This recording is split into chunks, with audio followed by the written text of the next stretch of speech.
kissing my cheek. I don't know what to do now. Can't look at my phone, cause somehow it knows to remind me that it's over.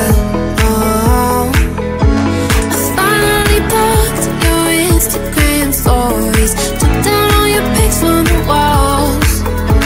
I thought that I want somebody to hold me. It's not like me to not move on.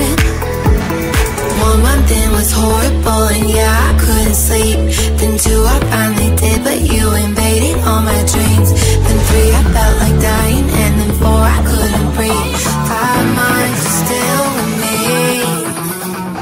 I still play all the songs in the car, and I still check my phone, think you're calling. I still sometimes pretend you're here when you're not. And I still wear your t-shirt to bed, and I still read the text you would send, and I still wish that you were here when you're not. I wish you're gone. Thought it'd be a little clearer after some time, and I would see only me in the mirror, but you're still here looking at me. So when you said forever, was it a lie? What did you mean? Was the story really over? You know, in my book it was you and me.